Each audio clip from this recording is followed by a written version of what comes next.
Hello, everybody, and welcome to another exciting episode of Africa Carrefour. In today's episode, we are going to talk about what is undoubtedly one of the most significant events that ever happened on the African continent.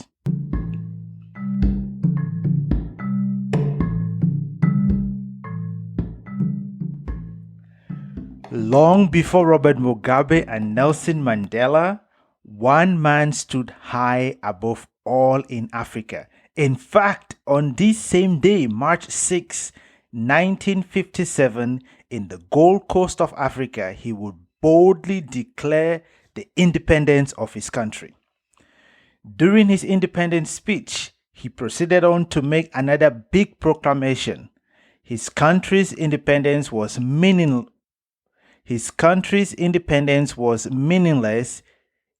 if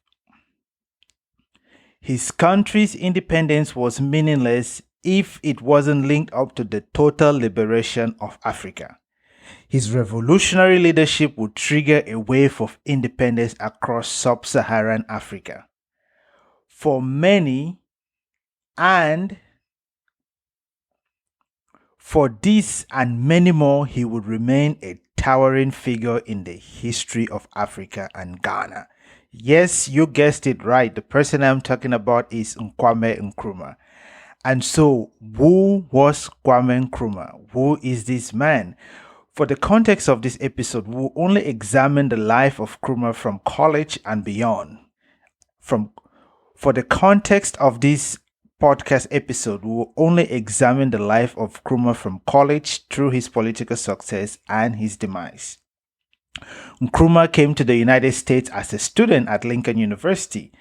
After completing his studies, he moved back to Ghana because he had a job offer to work as a local organizer and to help with what was termed the slow and steady transfer of power from the British to the locals. Sidebar: to all the international students who are listening to me right now, I have a question for you. Have you considered going back home to help when the opportunity comes knocking? Would you jump on such an opportunity? I know that's a very difficult question because many of us left our home countries in pursuit of greener pastures. But I would like to remind you of the words of the newly minted WTO Director General, Dr. Ngozi Okonjo-Iweala. She, when asked why she left her number 2 position at the World Bank to pick up the job as Minister of Finance back in Nigeria, said she was tired of complaining. She had to come back home and do her own bit to help in the progress and development of her country. Such a great woman. I don't know if I would be as courageous as her to be able to do that. Do we take pride in service of our country, or are we just going to sit and complain about the things that are working and the things that are not working? Because oftentimes that is so easy to do. Okay, enough of the sidebar, and let's get back to the life of Kwame Nkrumah.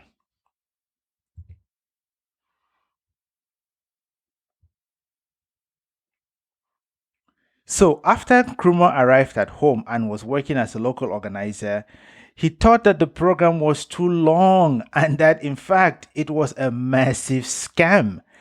As a result, he became what was termed a radical. He called for the immediate self-government of his people because this long and protracted period was just wasteful. Because of his outspokenness, he would later on be arrested by the British and jailed. But what the British didn't realize by jailing Nkrumah was the fact that his arrest would energize his base, and that his suffering was only proof that he was right, that the British were running a massive scam on the people. Nkrumah was a man that was way ahead of his time. While serving his 3-year jail term, he found a loophole in the system that would allow him run for political office. Can you think about this happening today? A prisoner, someone who is incarcerated, running for political office. He ran for office from prison. And as he campaigned, he promised his people that all of their sufferings would disappear once the colonial rule was over.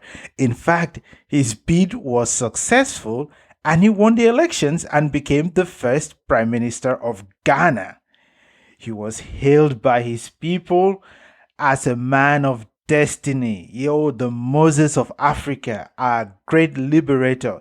In fact, a newspaper brief of Nkrumah once read, "When our history is recorded, the man Kwame Nkrumah will be written off as the liberator, the Messiah, the Christ of our day, whose great love for mankind wrought change in Ghana, in Africa, and the world at large." Wow.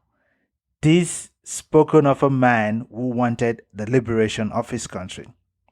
Nkrumah's vision was much larger than just Ghana.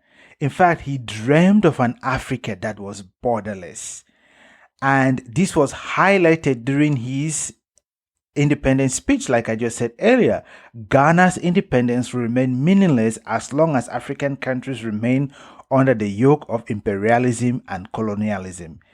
Later on in a BBC interview, he would declare and say that we put a black star on Ghana's flag so as to tell the world that even a black star can shine. Really, this man was ahead of his day. At a time when the colonial powers were likely thinking about holding on to Africa for another 100 years, to follow up on his grand vision for the total liberation of Africa, in 1958, Nkrumah called an All-African People's Conference in Ghana.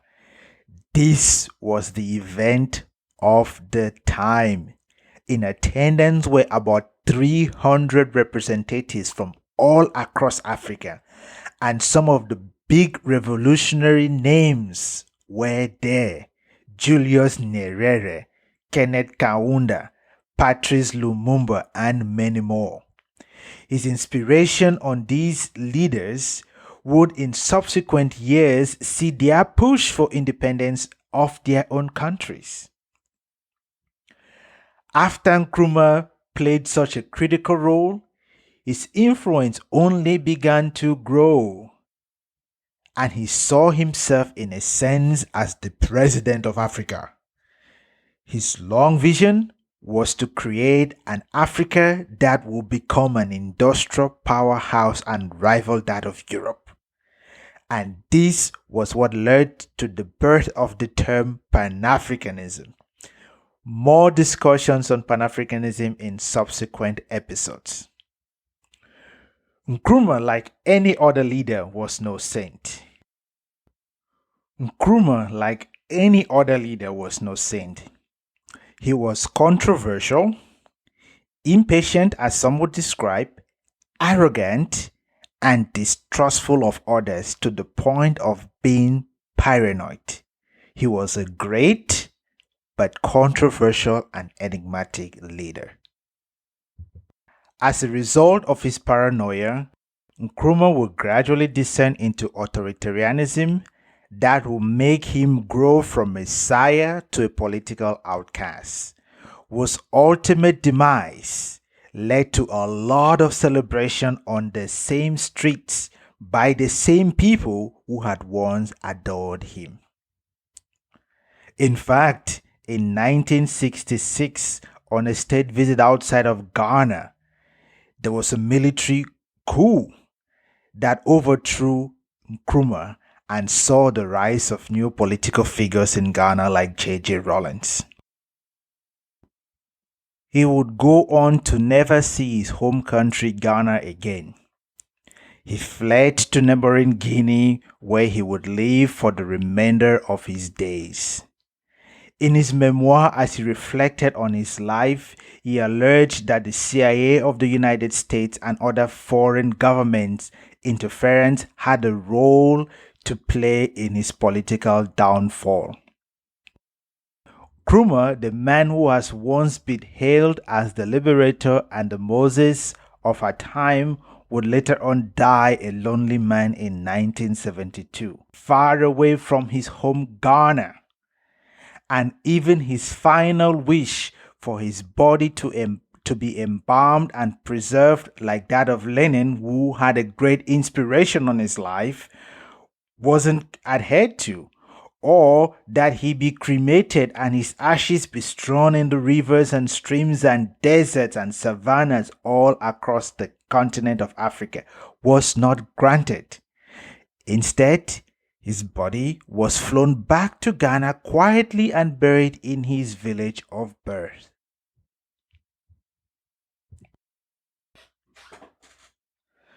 Nkrumah no doubt was a dividing figure even in his days.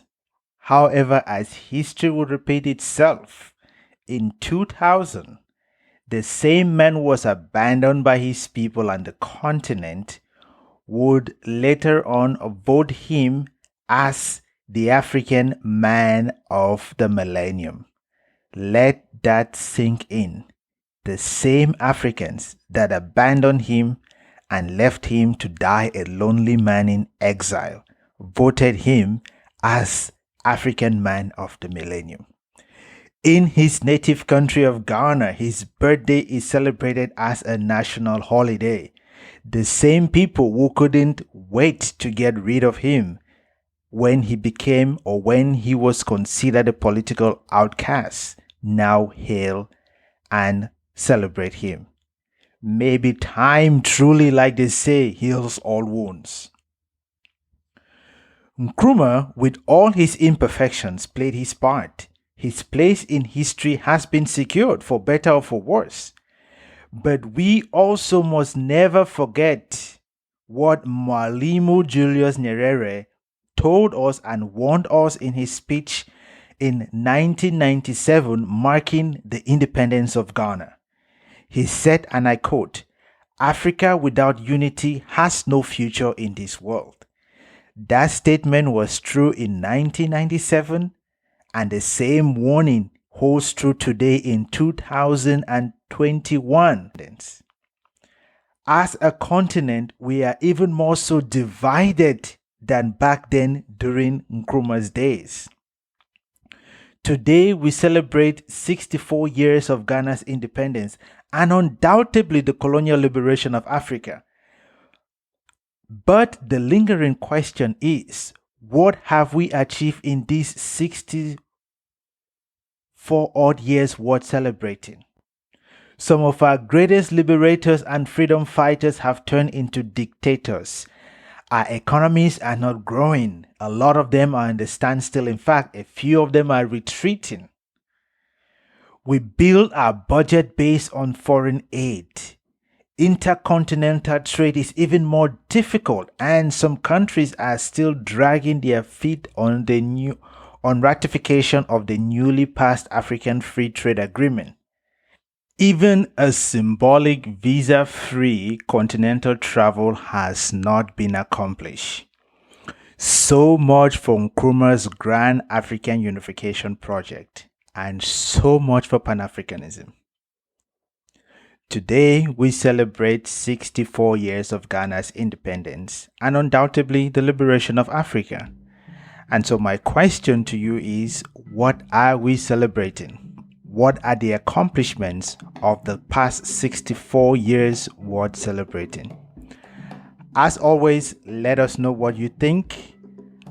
But until next time, thank you so much for joining us at the Carrefour.